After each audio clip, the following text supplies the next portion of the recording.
A treasure hunter contacted me with the compelling claim. He believed that the treasure of the Knights Templar is buried in Nova Scotia. The Knights Templar, an order created by the Roman Catholic Church during the Crusades, was tasked with safeguarding the church's treasures and the Holy Land. Among the legendary relics they were rumored to protect was the Holy Grail. While many consider the Grail to be the cup Jesus used at the Last Supper, I believe it is part of a far greater treasure. Historical accounts suggest that Prince Henry was the last known figure to possess this treasure. Meeting Danny greeted him warmly, and he explained his theory, stating that Prince Henry likely arrived in Nova Scotia in 1398 and brought the treasure with him. When I asked where he believed it was hidden, Danny confidently gestured, "Right here. We think they moved the treasure from Oak Island to this location for safety and to get it to higher ground." His reasoning made sense, especially considering the extensive efforts at Oak Island over a century, which had yet to yield substantial findings. Legends and stories reinforce the idea, with accounts suggesting Prince Henry built a castle at New Ross. Excitement grew as Danny outlined his plan. After reviewing blueprints provided by Joe and Hope, we noticed an anomaly. The walls of the castle, typically 5 feet thick, curved inward near the Holy Well. This peculiar feature suggested the possibility of a hidden room or chamber. Danny speculated that the treasure could be concealed within one of these chambers, pointing out the uniqueness of the well and its surrounding architecture. Showing us the diagram, he explained that the first ring marked the well, while another represented a room or tunnel located behind us. Somewhere down the well, he believed, there was an arch or tunnel leading to a void hidden beneath our feet. He confirmed, "Right here. I think it's time to send a diver down to verify possible entryways into the cavity." With a plan in place, the team prepared for the dive. Safety protocols were established. A tug on the rope 3 times would signal trouble, while 2 tugs would indicate a significant discovery. Pat, the diver, suited up and was briefed to look for an arch, a cave, or any signs of man-made structures. As Pat descended into the well, bubbles marked his progress. The team watched anxiously as he worked his way toward the bottom. When Pat surfaced, he reported that he had not seen a void, but had reached a depth of about 16 feet. Redirecting his efforts, the team instructed him to focus on the area believed to hold the void.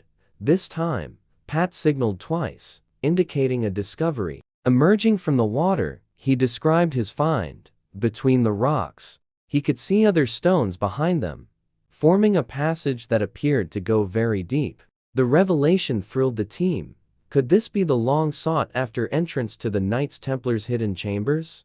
The find marked a significant breakthrough in their quest, fueling hope and determination to uncover the secrets hidden beneath the well. The water had been pumped out, and I was eager to see it for myself. "Ready," I said, as we cautiously made our way down, advancing a couple of feet at a time. "Hello," someone called out, as we began to observe the area.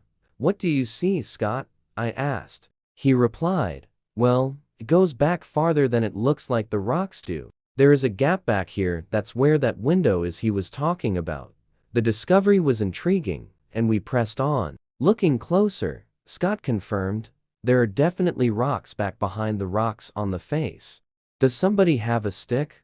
"A measuring stick?" Scott asked. "Yeah, I'd like to stick it back," he said as he probed the gap. "It goes back at least a couple of feet here." The team leaned in to observe. "All right, here we go," Scott remarked, as he extended the measuring stick. The excitement grew when it became evident that the gap continued further. "That's amazing," someone exclaimed. As Scott measured, he estimated, "It goes all the way, that's about 26 inches. May," another member suggested. "Would you like the snake cam?" Scott agreed. "Yeah. We can probably reach it down to you.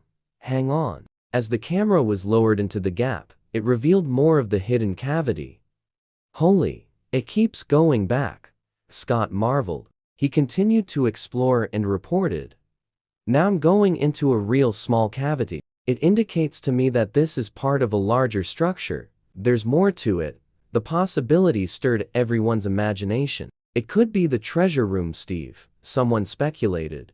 hinting at the magnitude of what they might have found. "We might have the Holy Grail right down here," another team member added. "Where's the shovel? I want to start digging right now," they joked, as excitement reached its peak. Danny, observing the situation, pointed out, "You know what's going on here?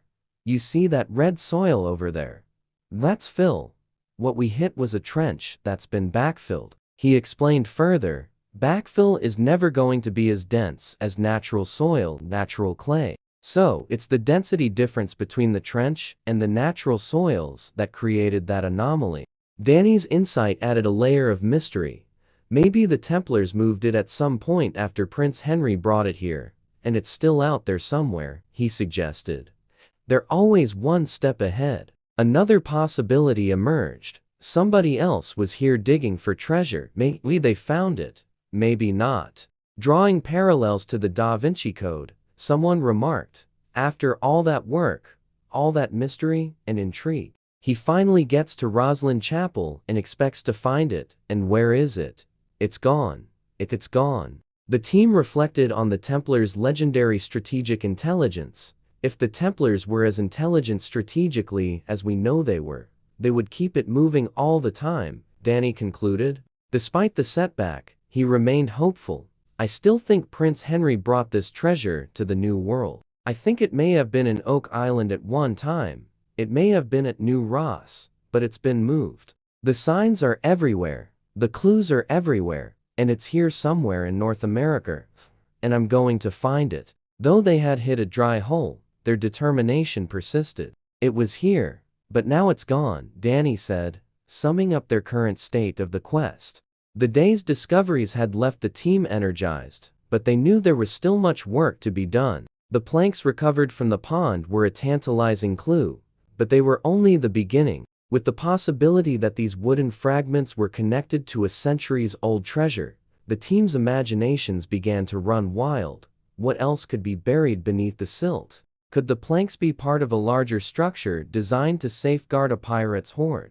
These questions weighed heavily on the group as they made plans to continue their exploration. As the sun dipped lower in the sky, Marty Lagina and Maddie Blake discussed the next steps in detail. The magnetometer scan was crucial. It would provide a detailed map of the pond's subsurface, potentially pinpointing areas of interest. If anomalies were detected, the team would have specific targets to investigate further. This, combined with Tony Sampson's diving expertise, gave them a strong chance of uncovering something extraordinary. However, they were also mindful of the challenges they faced. The thick layer of silt at the pond's bottom made visibility nearly impossible, and retrieving objects from beneath it would require both precision and patience.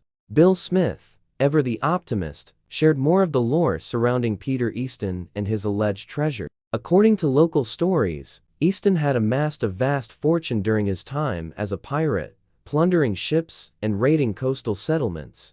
As his infamy grew, so did the need to hide his wealth. Oderin Island, with its remote location and rugged terrain, would have been the perfect spot for a secret cache.